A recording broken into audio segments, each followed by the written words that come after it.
क्रिस्त में अधिप्रिय भाइयों बहनों, आप लोग सब आगमन का दूसरा रविवार में स्वागत है। आज हमारे मनन चिंतन करने के लिए हमारी माँ कलीसिया संत लूकास के सुसमाचार अध्याय 3 वचन संख्या 1 से 6 तक दिया है। इसका शीर्षक है अग्रदूत यूहन्ना बपतिस्ता का उपदेश। आइए इसमें क्या है इस पर थोड़ा मनन चिंतन करें। यहाँ सबसे पहले राजनीतिक नेताओं का नाम दिया गया है जो संत यूहन्ना बपतिस्ता अपना मिशनरी कार्य शुरू करने के समय पर जो लोग राजनीतिक नेता थे। यहाँ बताया जा रहा है जब कैसर तिब्रियुस के शासन काल के 15 वर्ष में पोंतियस पिलातुस यहूदिया का राज्यपाल था, हेरोद गलीलिया का राजा, उसका भाई फिलिप इत्रिया और त्रिकोनितिस का राजा और लुसानियुस अबिलीने का राजा था। जब अन्नास उसी टाइम पर जो राजनीतिक नेताओं का नाम देने के बाद तुरंत धार्मिक नेता लोग कौन थे उनका नाम यहाँ दिया गया। जब अन्नास तथा कैफास प्रधान याजक थे, उन्हीं दिनों जकरेस के पुत्र यूहन्ना को निर्जन प्रदेश में प्रभु की वाणी सुनाई पड़ी। यहाँ पर हम लोग पृष्ठभूमि देख लिए कैसे है। जो राजनीतिक नेता जिनका नाम दिया गया है उन लोग अधिकांश लोग लालच थे और बुरे नेता थे, और जो धार्मिक नेता या प्रधान याजक जो थे उन लोग भी उनके बराबर थे और उनसे भी ज़्यादा बुरे थे और ज़्यादा लालच थे, क्योंकि इन लोग अभी रोम सम्राट था और रोम सम्राट से कुछ पाने के लिए इन लोग अपने आप को समझा बनाना था और गलत तरीका से उस पद को ग्रहण करना था। ऐसे लोगों जब शासन में थे और धार्मिक नेता के रूप में थे, तब एक व्यक्ति वहाँ उनके राज्य में यही संदेश देने के लिए, एक चेतावनी देने के लिए निर्जन प्रदेश में प्रभु की वाणी उन्होंने सुनाया। वह यर्दन के आसपास के समस्त प्रदेश में घूम कर पाप क्षमा के लिए पश्चाताप के बपतिस्मा का उपदेश देता था। यहाँ पर हमें 2 शब्द पर विशेष ध्यान देने की आवश्यकता है। पहला है बपतिस्मा, दूसरा है पश्चाताप। बपतिस्मा क्या है? जो बपतिस्मा हम लोग आज ग्रहण करते हैं वो नहीं है।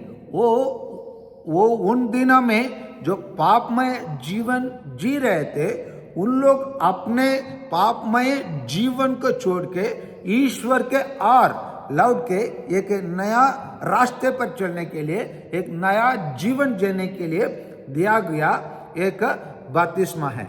और पश्चाताप क्या है? उन लोग अपना पापमय जीवन छोड़ के बपतिस्मा ग्रहण करके और ईश्वर के निकट आने के लिए किया क्या एक कार्य है। ये दोनों चीजों को संत यूहन्ना बपतिस्ता और वहाँ आसपास के लोग जगह पर जहाँ वो घूम कर पाप क्षमा के लिए पश्चाताप के बपतिस्मा का उपदेश देते रहे। और वो शुरुआत करते हैं नबी यशायाह के पुस्तक में लिखा हुआ, मतलब अध्याय 40 वचन संख्या 3 से 5 से ये वाणी लिया गया है। क्या है? निर्जन प्रदेश में पुकारने वाले की आवाज, प्रभु का मार्ग तैयार करो, उसके पथ सीधे कर दो। हर एक घाटी भर दी जाएंगी, हर एक पहाड़ और पहाड़ी समतल की जाएंगी, टेढ़े रास्ते सीधे और उबाड़ कबड़ रास्ते बराबर कर दिया जाएंगे, और सब शरीरधारी ईश्वर की मुक्ति विधान के दर्शन करेंगे। यहाँ पर बताया जा रहा है मतलब यहाँ जो बात बताया जा रहा है, हर एक घाटी भर दिया जाएंगी, हर एक पहाड़ और पहाड़ी समतल किए जाएंगे। ये आजकल हम लोग हमारे देश में देख सकते हैं, जहाँ 4 लाइन सड़क बनाया जाता है, जहाँ राष्ट्रीय सड़क या राज्य सड़क बनाया जाता है, वहाँ इसी प्रकार का काम किया जाता है। लेकिन ये तो एक प्रतीक के रूप में हमारे सामने प्रस्तुत किया जाता है। ये इसीलिए है कि हम जो मानव है, हम लोग जैसे प्रभु यीशु के आगमन के लिए किस प्रकार तैयार करना है, उसी से रिलेटेड उसी से संबंधित चीज के लिए यहाँ बताया जा रहा है कि हम अपने हृदय को प्रभु यीशु के आगमन के लिए पूर्ण रूप से तैयार करना है। और जैसे नबी यशायाह का ग्रंथ अध्याय 1:18 में कहा गया है, प्रभु कहता है, आओ हम एक साथ विचार करें, तुम्हारे पाप सिंदूर की तरफ लाल क्यों ना हो, वे हिम की तरफ उज्जवल हो जाएंगे, वे कृमि की तरफ मटमैले क्यों ना हो, वे ऊन की तरफ श्वेत हो जाएंगे। यही वास्तव में करने के लिए यूहन्ना बपतिस्मा हमें बुलावा देते हैं। और जैसे हम प्रभु यीशु हमारे बीच में आने वाला शांतिदाता है, वो मुक्तिदाता है, और इसी मुक्तिदाता, ये शांतिदाता, ये राजाओं का राजा, ईश्वरों का ईश्वर जो हमारे बीच में आने वाले हैं, हम उसके लिए किस प्रकार तैयारी करें। उदाहरण के लिए एक फिल्म बनाने के पहले बहुत सारा टेकअप होता है, और बहुत सारे टेकअप के केवल नहीं है, कौन से हीरो को, कौन से हीरोइन को उसमें शामिल करना है, क्या डायलॉग होना है, क्या गाना होना है, क्या संगीत होना है, कौन वो गानों का गाएंगे, और किस जगह पर उसका सेटिंग होगा, और ये सब चीज एक फिल्म बनाने के पहले पूर्ण रूप से तैयारी किया जाता है। उसी प्रकार कोई एक राजनीतिक नेता हमारे मोहल्ले में आ रहा है, तो हम उसके लिए अच्छे से तैयारी करना पड़ता है। एक वास्तविक घटना है, एक बार एक डॉक्टर, एक स्त्री प्रसव में थी और एक बेटे को जन्म देने वाली थी, और वो स्त्री थोड़ा मुसीबत में थी। उसी टाइम पर एक डॉक्टर को बुलाया गया, वो जाड़े के काल था, वो आ रहा था, और वो जैसे उनके घर पहुंचने वाला था, उनके घर से 100 मीटर दूर तक एकदम बर्फ के कारण बर्फ भरा गया है, जाने का रास्ता बंद हो गया है। इसलिए आसपास के उनके घर के आसपास वाले सब आकर वो रास्ता को क्लियर करना पड़ा, ताकि जाकर वो उसी स्त्री का प्रसव को देख सके।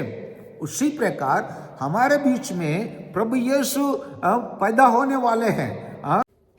जैसे हम लोग संत यूहन्ना के सुसमाचार अध्याय 1 वचन संख्या 14 में हम लोग सुने हैं और जानते हैं, सपने सरे धारण कर हमारे बीच निवास किया, और हमने उसकी महिमा देखी, वह पिता के एकलौते की महिमा जैसे है, अनुग्रह और सत्य से परिपूर्ण है। ऐसे ईश्वर हमारे बीच में आने वाला है, हमारे बीच में जन्म लेने वाला है, हमारे हृदय रूपी मंदिर में प्रभु यीशु जन्म लेने वाला है। क्या हम अपने हृदय को क्या एक घाटी के समान और एक पहाड़ के समान क्या ऊंचे ऊपर नीचे रखेंगे? क्या नहीं, उसको समतल नहीं करना है क्या?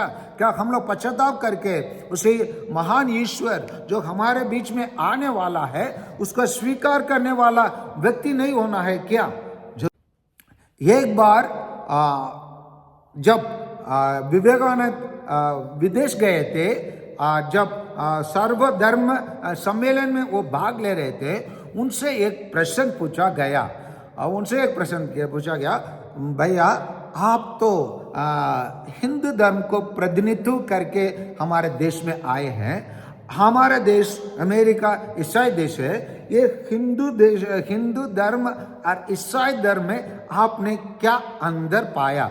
What is the difference between Christianity and Hinduism? Swami Vivekananda ने उत्तर दिया, क्रिश्चियनिटी में ईश्वर मानव के बीच में आता है, वह स्वयं ईश्वर मानव को खोज में आता है। और हिंदू धर्म में ईश्वर दूर आता है और मानव ईश्वर का खोज में चले जाता है। यही है यह दोनों धर्म का अंदर था। हाँ प्यारे भाइयों और बहनों, हमारे बीच में निवास करता है ईश्वर, हमारे बीच में वो आना चाहता है। जहाँ हमारे दिल में पाप है, पाप निवास करता है, शैतान निवास करता है, बुराई निवास करता है, लालच निवास करता है और हर तरह का झूठ हमारे अंदर आता है, तो ईश्वर हमारे बीच में आ नहीं सकता है। और वो हमारे प्रभु हमारे बीच में आने के जगह पर एक प्रकार के स्पीड ब्रेकर के रूप में, एक प्रकार का पुलिया टूटा हुआ रूप में हमारा हृदय के पास आने वाला वही रोड में, वही रास्ते में क्या हो सकता है? प्रतिबंध हो सकता है, रुकावट हो सकता है। इसीलिए संत यूहन्ना हमें बुलावा देते हुए ये कहते हैं, क्या कहते हैं? Prepare your way of the Lord, प्रभु के लिए मार्ग तैयार करो, उसके पथ सीधा कर दो। यही है। हम लोग ये आगमन का दूसरा रविवार को हम लोग शांति का रविवार, पीस का रविवार के रूप में हम मनाते हैं। और वो पीस कौन है? हमारा प्रभु मसीह। उनको हम 2 हफ्ता के पहले जब हम राजा के रूप में हम देखे थे, हम लोग घोषणा किया, गलियों में चलते हुए, जुलूस निकालते हुए हम लोग ऊंचे स्वर से हम बोल उठे, शांति का राजा, राजाओं का राजा, आनंद का राजा, मुक्ति का राजा। हम उन्होंने घोषणा किया। उस महान ईश्वर अभी हमारे दिल में आने वाले हैं, हमारे बीच में आने वाले हैं। क्या हम उनके लिए अपना मार्ग तैयार नहीं करना है क्या? उनके लिए हम पश्चाताप नहीं हम पश्चाताप कर पाप स्वीकार कर प्रभु यीशु को स्वीकार करने के लिए हम अपने हृदय रूपी मंदिर को तैयार करना है, नहीं करना है? हाँ जरूर प्यारे भाइयों और बहनों, हम अपने आप को पूर्ण रूप से प्रभु यीशु के आगमन के लिए तैयार करना है। इसीलिए तो हम लोग आज का दूसरा पाठ जो फिलिपियों के नाम सेंट पौलुस के पत्र से लिया गया है, उसमें 5 और 6 में ये कहा गया है, मैं हमेशा अपने हर प्रार्थना में आनंद के साथ आप सबों के लिए विनती करता हूँ, क्योंकि आप प्रारंभ से ही अब तक सुसमाचार की कार्य में सहयोग देते आ रहे हैं, जिसने आप लोग में यह शुभ कार्य आरंभ किया। जिसने मतलब प्रभु यीशु, ईश्वर ने जो शुभ कार्य हम प्रत्येक जन में आरंभ किया, वो उसे ईसा मसीह के आगमन के दिन तक पूर्णता तक पहुंचा देगा।